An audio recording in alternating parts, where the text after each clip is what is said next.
sosoknya itu gede bang, ini gede nih, gede, matanya merah, melotot, sampai ada uratnya pun kelihatan, giginya taring, ini rambutnya buset bang, bisa nutupin badan.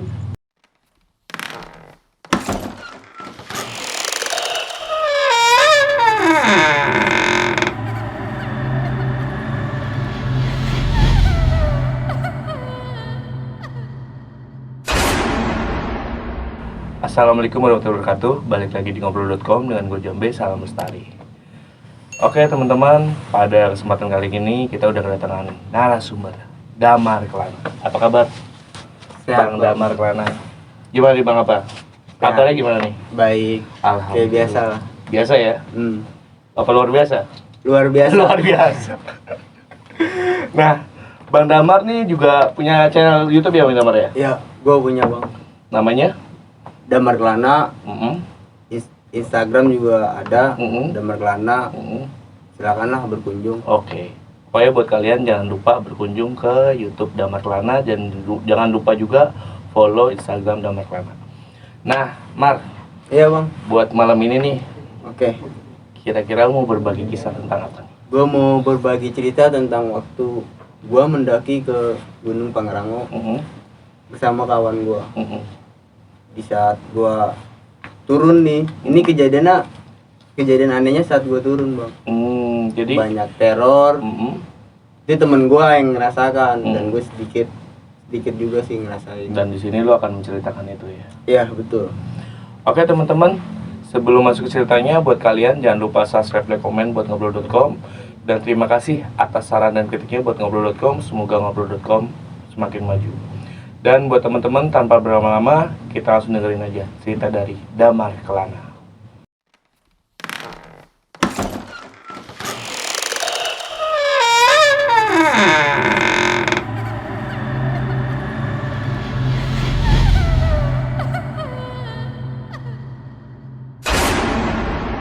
Assalamualaikum warahmatullahi wabarakatuh. Di sini gue pengen berbagi cerita tentang waktu mendaki ke Gunung Pangrango. Saat itu gue mendaki ke Gunung Pangrango sekitar tahun 2020 pertengahan bang. Ya gue naik bersama sahabat gue dari Bekasi, motoran berdua sampai di Cibodas. Itu gue jam 3 pagi. Sesampai di Cibodas gue biasa ke tempat Kang Barnas yang ngurusin maksi gua. Saat itu pendakian Gunung Gede Pangrango masih tutup bang, jadi gua harus cari orang yang bisa bantu gua masuk. Karena gua di Gunung Pangrango atau Gunung Gede paling males naik kalau saat rame. Akhirnya di saat Gunung Gede Pangrango tutup, gua naik. Lumayan, nggak terlalu banyak mendaki. Gua mulai naik itu jam 7 dari Cibodas tuh. Gue naik berdua kawan gue, semua peralatan udah disiapin, alat P3K juga. Akhirnya setelah menunggu pagi gue naik sekitar jam 7. Gue jalan sekitar setengah jam atau sejam itu sampai di sebuah telaga air. Warnanya waktu itu lagi jernih-jernihnya bang, bagus banget warnanya biru. Gue nggak lama di situ, cuma sekedar sampai gue ngopi, gue lanjut jalan lagi. Gue lanjut jalan sekitar 15 menit itu sampai di sebuah pos penancangan yang pertigaan bersimpang. itu. Iya betul. Gue juga nggak lama di situ bang. Gue lanjut jalan. Ada sih gue ketemu pendaki beberapa, nggak terlalu ramai dan nggak terlalu banyak. Bener-bener gue puas lah merasakan sensasi alamnya, suaranya. Gue lanjut jalan lagi dari pos itu ke Batu Kukus 1. Nah, Batu Kukus 1 ini yang buat gue penasaran bang. Selama gue naik, gue mungkin udah 5 kali ke Pangrango, naik turun, kadang gue ngecamp. Gue sampai di Batu Kukus 1, gue lanjut jalan sampai di Batu Kukus 2. Di Batu Kukus 2 ini gue ngopi, istirahat. Dan bang, gue kalau sama temen gue kalau naik nih udah sering lah ya sama dia, dan selalu ada perdebatan gitu. Akhirnya gue di Batu Kukus 2, lanjut jalan Rawadenok 1. Itu lumayan sepi. Gue waktu itu sambil ngevlog juga bang, pendakian gue ke Gunung Pangrango. Dan akhirnya gue sampai di sebuah shelter air panas yang apa? Kita mesti nyebrang dulu tuh. Iya, ekstrim banget. Di sini jurang. Nah, itu parah tuh. Serem banget pokoknya. Nyampe di situ, biasalah gue pengen masak mie. Kira gue lumayan lama tidur juga tuh, 1 jam di sana. Waktu itu udah jam 2 atau jam 3 sore. Karena gue emang naik santai dari Bekasi, itu gue belum tidur bang. Seharian itu gue belum tidur berdua. Jadi di trek gue mau tidur ya tidur, dia nungguin, saling ganti-gantian. Kira gue udah lama, udah puas di shelter air panas. Gue lanjut jalan ke Kandang Batu. Jadi sebelum kita sampai di Kandang Badak nih, ada Kandang Batu juga. Di situ kan bisa buat ngecamp. Gue di Kandang Batu itu karena waktu itu tempatnya masih sepi bang ya, gue lanjut jalan dan udah sore banget, sekitar jam 5-an lah. Gue jalan lagi sampai gue di Kandang Badak. Tuh Kandang Badak sepi bang, ya kehitunglah ada beberapa tenda. Gue mau akhirnya prepare dong, bikin tenda karena udah mau maghrib juga. Gue masak sampai situ. Gue langsung bilangan sama si Ukon, cuaca lagi buruk juga bang, angin gede. Gue bilang, kita besok mau ke Pangrango jam berapa? Karena gue naik santai, nggak terlalu ngejar summit lah atau matahari yang bagus-bagus. Santai lah ya. Iya, bener-bener santai. Gue tidur sekitar jam 9 malam tuh berdua. Mungkin karena gue belum tidur seharian bang ya.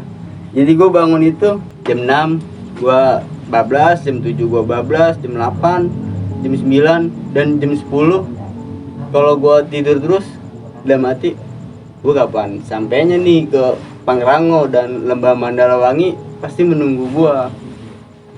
Kira gue bangunin tuh, pak bangun udah jam 10, ayolah kita sambil jalan-jalan santai lah sampai puncak. Kemungkinan ya 3 jam itu gue sampai di Pangrango.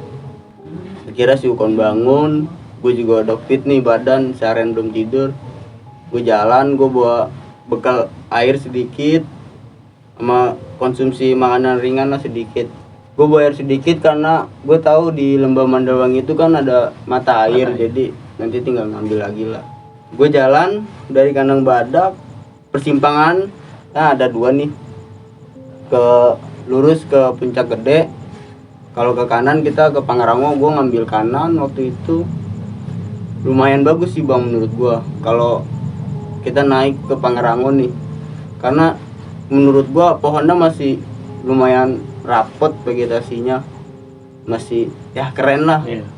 Gue jalan ngelewatin saluran air kadang tuh.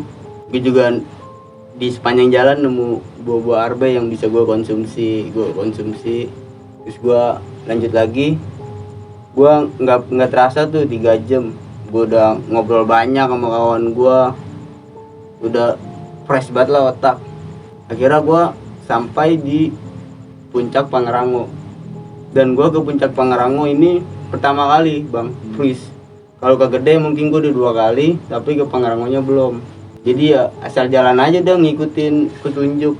Gue sampai di Puncak Pangrango itu sekitar jam 1 siang. Ya gue agak lama bang waktu di Puncak Pangrango tuh, biasa foto-foto, gue video juga. Terus gue sampai di Lembah Mandalawangi. Puncak Pangrango kita 5 menit nih jalan turun, itu Lembah Mandalawangi sampai bang, deket, keren banget bang. Jadi turun dulu kan tuh ya? Iya, gue paling seneng tuh Pangrango tentang Lembah Mandalawanginya. Satu, hidrobisa masih banyak, sampahnya pun nggak kayak di Surken gitu bang. Gue lama tuh tiduran, bahkan gue sampai tidur, gue foto-foto sama dia ngambil air. Jarang juga ada orang yang ke Lembah Mandalawangi, karena gue keasikan tuh di sana. Tiba-tiba udah jam 3:30 bang, si Ukon ngingetin gue, pak udah jam setengah 4 ini, kita mau kapan pulangnya? Yaudah ayo turun. Akhirnya gue sama dia turun cepet bang, lari dari puncak Pangrango sampai Kandang Badak. Gue sampai Kandang Badak itu lari tuh ya, nyampe sekitar jam 5-an, udah sore tuh, udah sore. Sampai gue di Kandang Badak, gue istirahat dulu lah, si perut nih makan. Gue bantai mie, ngopi. Setengah 6 gue prepare, jam 6 gue mulai jalan bang. Dan di saat perjalanan gue pulang nih, baru temen gue kena teror. Gue pun tanpa sengaja ngelihat hantu bang, ada dibilang demit lah. Jadi gue dari Kandang Badak ini jam 6 masih jalan tuh, masih belum maghrib. Dan gue berpikir kalau gue gas terus dari Kandang Badak sampai Kandang Batu, mungkin baru akan ajan nih bang. Kira gue gas, ajan kan gak kedengeran, tapi gue tahu waktunya ajan maghrib. Akhirnya gue di Kandang Batu bilang, "Kon, maghrib nih, kita sini dulu." "Iya pak, gue juga tahu." "Udahlah istirahat." Gue istirahat tuh bang di Kandang Batu. Gue istirahat berdua-duaan, nggak ada pendaki.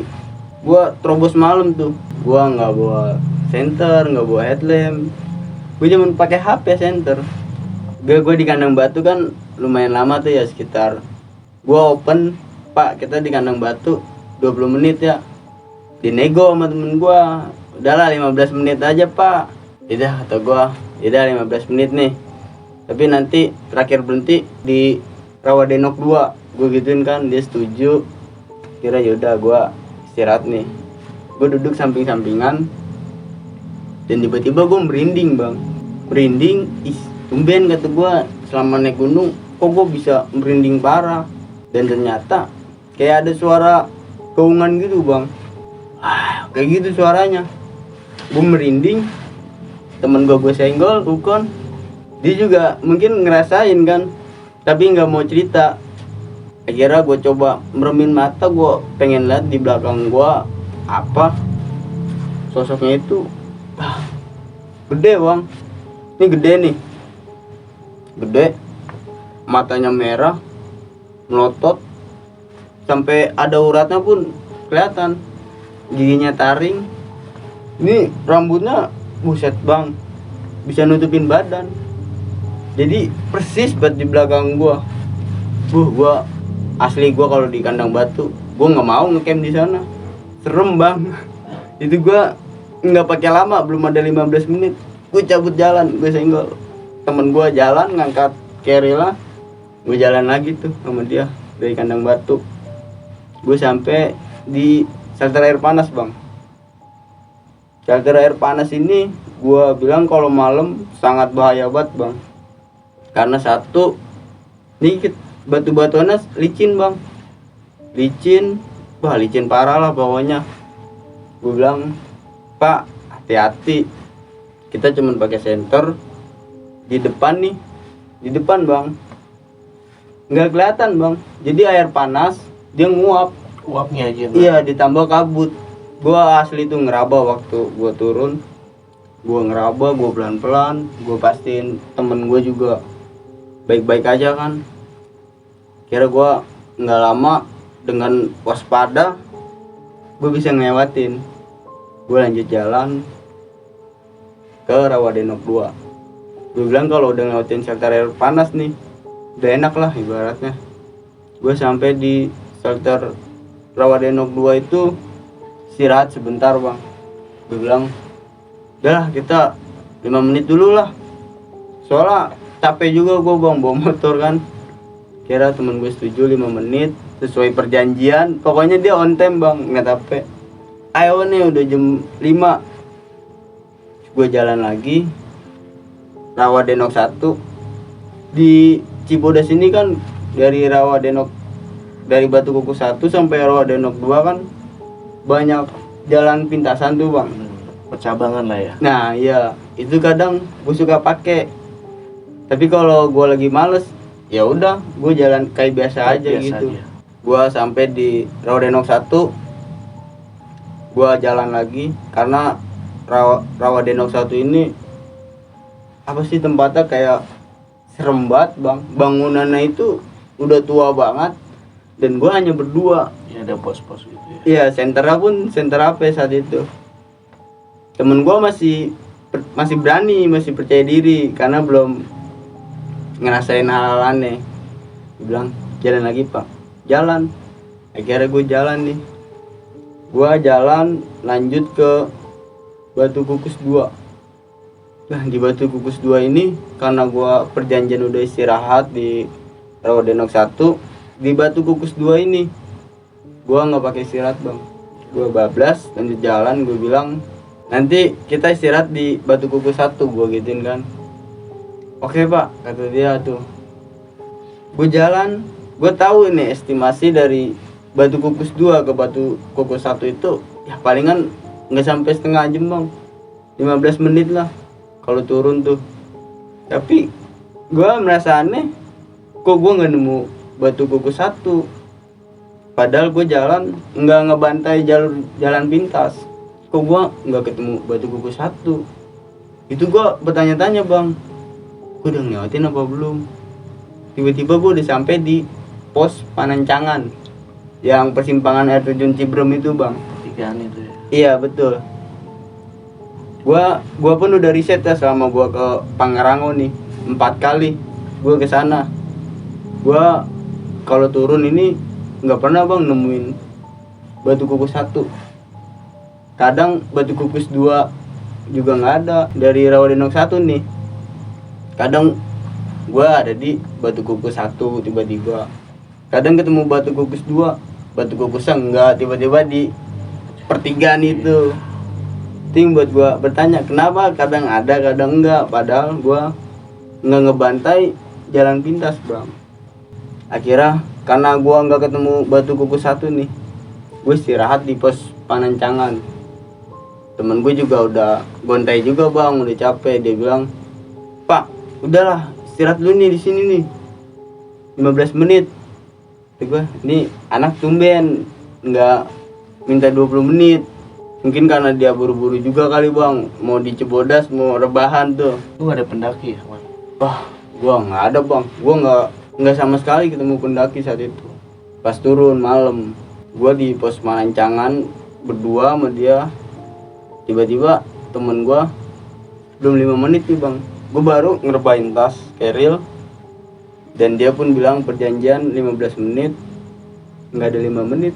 Ini temen gua mukanya pucet bang, pucet, ketakutan kayak niat sesuatu lah. Gua ketawain kan, gue ledekin. Gue tahu dia ngeliat yang aneh-aneh bang. Gue seneng aja ngeledekin lah. Lu kenapa sih, gue begituin kan. Lu kenapa?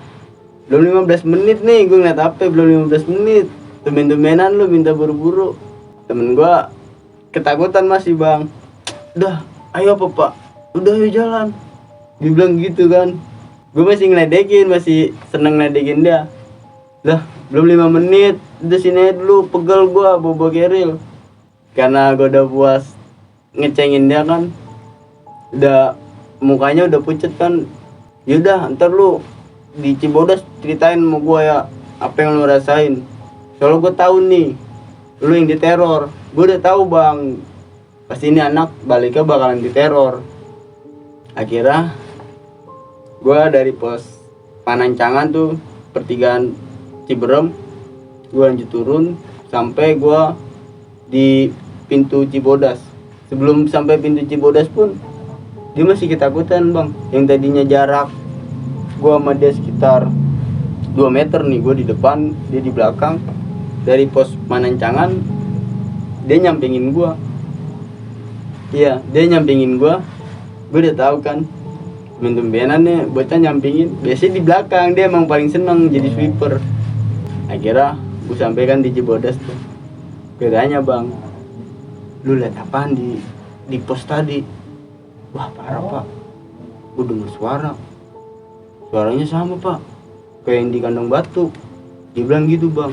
Kayak gimana? Sampai dia praktekin. Pokoknya ngegema di kuping gua. Gua kepo kan. Lu serius pak? Ngeliat dan denger. Iya gua ngeliat. Dia hitam gede di pojok pos. yang tadinya dia nggak percaya dengan hal-hal mistis, gangguan-gangguan di gunung, dia percaya bang. Dia baru ngerasain ini. Langsung percaya gitu. Iya, karena di saat itu dia sendiri yang ngalamin.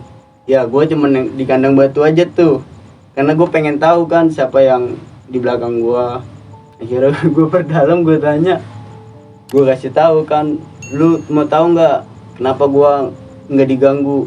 Akhirnya gue kasih tahu, lu dari pintu Cibodas sampai pertigaan yang air terjun Cibrem ini, lu sering buang ludah pak. Jadi temen gue ini dari awal bang naik sampai pos yang dia diteror itu, dia ngeludah bang.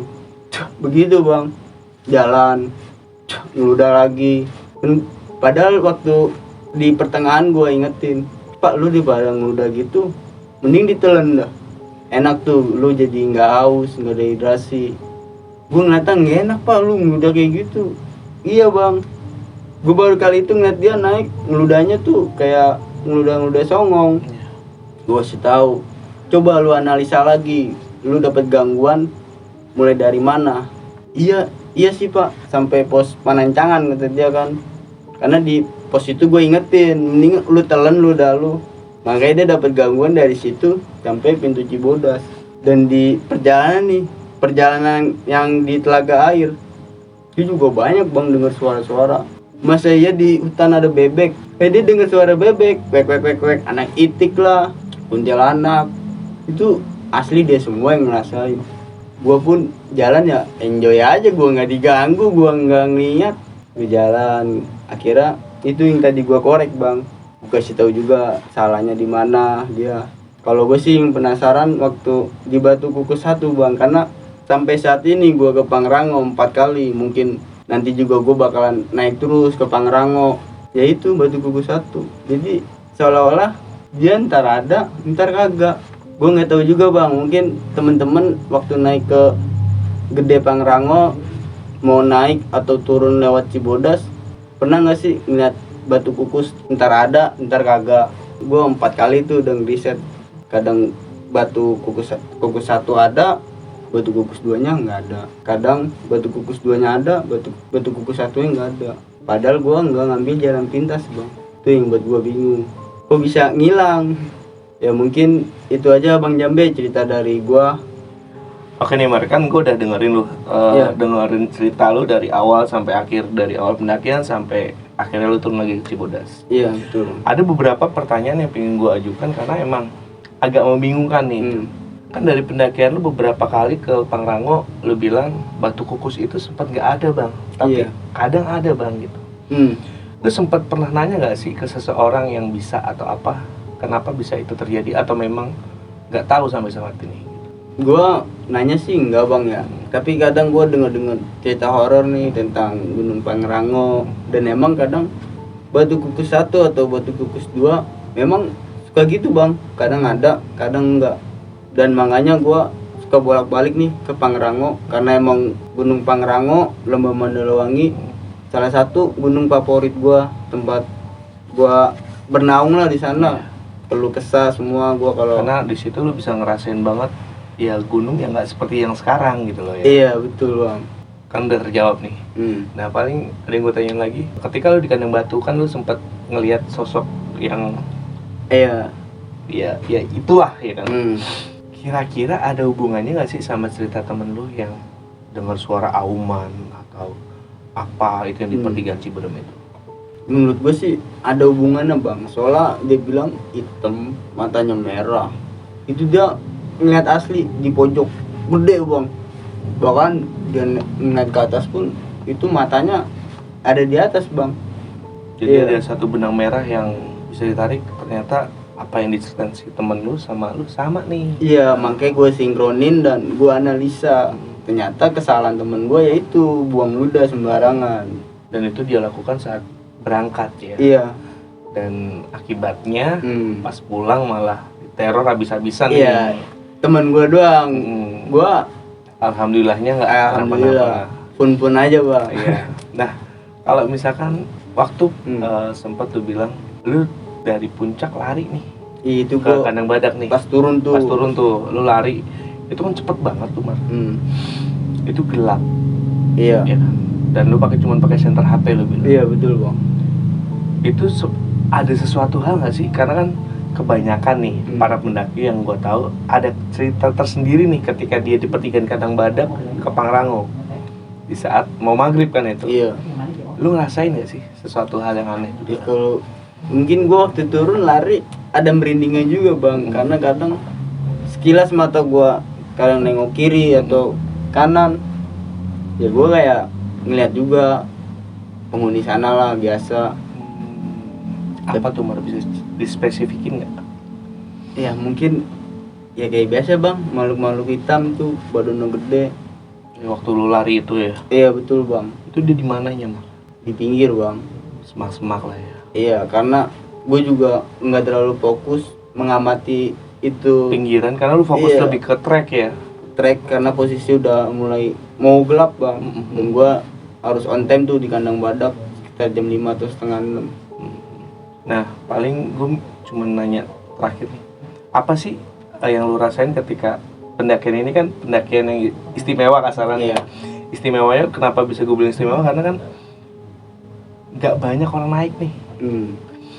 Apa sih yang lu rasain ketika pendakian itu dari awal sampai akhirnya lu turun dengan nggak banyak pendaki di gunung gede yang kita kenal banyak Iya. pendaki gitu loh? Gue waktu awal naik ke Gede tuh frustasi bang, waktu itu rame banget bang, macet itu. Ya ibarat gue dulu tuh memandang gunung itu tempat yang sunyi, sepi, tempat bernaung, mencari jati diri, tempat ngilangin stres lah pokoknya. Makanya gue nyari kesempatan naik di saat Gunung Gede Pangrango itu tutup. Jadi ya yang tadinya rame jadi sepi bang. Dan sampai sekarang pun gue suka naik gunung yang gunung-gunung jarang dinaikin orang, yang sepi, kayak Salak. Gue sering naik Salak, bahkan Solo. Dan karena di situ lu bisa ngerasain, oh ini yang pengen gue rasain gitu ya. Iya, satu gue ngerasain bener-bener suara alam, nggak ada yang nyetel musik, nggak ada orang yang lewat misi A, misi bang. Iya. Karena banyak bang yang bilang gitu, capek nyautinnya. Secara gak langsung sebenarnya ya. Iya A, iya A.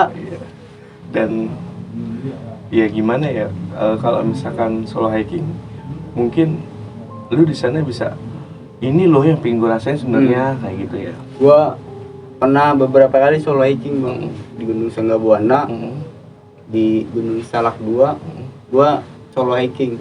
Itu gue solo hiking bener-bener di saat gue udah bosen di kota dengan rutinitas yang monoton.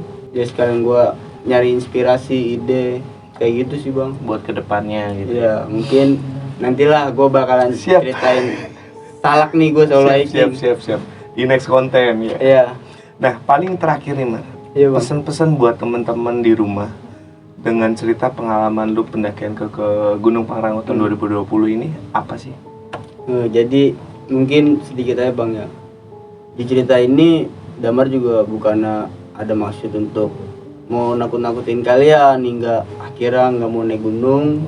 Ini cuman sebuah pengalaman aja. Kalau bisa naik gunung, yang pertama bang kita izin nih sama orang tua.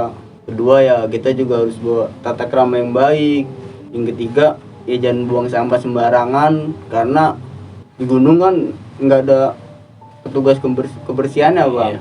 Dan biarkanlah gunung tetap lestari sampai generasi selanjutnya bang. Satu lagi mungkin hal yang perlu dibawa oleh para pendaki tentang sebuah keselamatan bang. Ya kayak hal-hal ringan lah, mengenal hipo, SOS saat kita tersasar, kita harus bisa juga sih bang. Jadi intinya buat bekal kita juga ketika naik gunung gitu. Jangan hanya mentingin foto Foto, buat di sosmed. TikTok. Paling gitu sih ya. Iya bang. Nah paling gitu teman-teman cerita dari Damar Kelana pendakiannya ke Gunung Pangrango tahun 2020. Nah paling buat teman-teman jangan lupa mampir juga ke channelnya Damar Kelana, karena di sana kalian bisa banyak belajar dari Damar Kelana apa sih tentang pendakian gunung, apa sih kunci-kuncinya biar bisa solo hiking ya. Betul bang. Nah Paling gitu aja Mar, terima kasih sebelumnya udah mampir ke ngobrol.com. Oke teman-teman, jangan lupa subscribe dan komen. Terima kasih buat saran-saran dan kritiknya. Oke, stay tune terus di ngobrol.com.